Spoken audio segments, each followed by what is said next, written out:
लेकिन मुझे लगता है कि तुम इस सब में मुलव्वस हो। इतने साल मैंने तुम्हारा इंतजार किया, कभी तुमने मुझे धोखा दिया। जरा सोचो रिया, आज तक तुम्हारे साथ जो कुछ भी हुआ, क्या उसके पीछे कबीर का हाथ नहीं था? मुझे हमेशा से लगता है कि कोई है जो रिया के पीछे, मेरे पीछे, हमारे घरानों के पीछे घात लगाए बैठा है। कबीर कभी भी उसकी शादी नहीं होने देगा। कबीर की सबसे बड़ी ख्वाहिश क्या है? क्या तुमसे शादी करना ना, है ना? तो ठीक है, कर लो उससे शादी।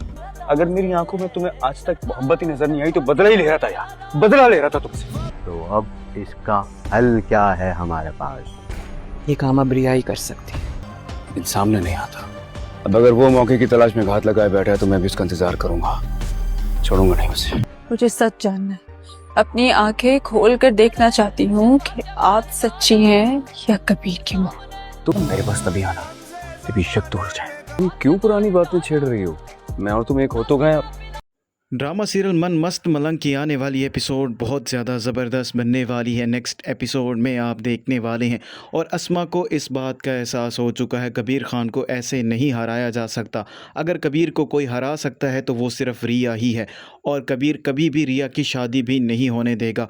वो इस बात को लेकर परेशान भी होती है, लेकिन वाजिद ने बड़ी चालाकी के साथ अस्मा का इस्तेमाल किया होता है और अस्मा रिया का इस्तेमाल करेगी, इसीलिए वो रिया को कबीर के ख़िलाफ़ करने की भी कोशिश करेगी। और अस्मा अपने भाई सिकंदर से कहती है, आप ये बात बहुत ही अच्छे तरीके से जान चुके हैं कबीर क्या कर सकता है और वो रिया की शादी भी नहीं करने देगा। तो सिकंदर खान अपनी बहन अस्मा से कहता है, तो हमारे पास इस बात का क्या हल है? तो अस्मा उसे बताएगी सिर्फ रिया ही कबीर को हरा सकती है, हमें सिर्फ रिया का इस्तेमाल करना होगा ताकि कबीर और रिया हमेशा हमेशा के लिए एक दूसरे से दूर हो जाएं। और अस्मा अपने काम में लग जाती है और रिया को कबीर के खिलाफ करने की कोशिश करेगी, लेकिन रिया ये बात बहुत ही अच्छे तरीके से जानती है अस्मा को कबीर पसंद नहीं है, इसीलिए वो अपनी बहन अस्मा से कहती है, मैं कबीर की आंखों में सच देखना चाहती हूँ और मैं ये देखना चाहती हूँ क्या आप झूठी हैं या कबीर की मोहब्बत झूठी है।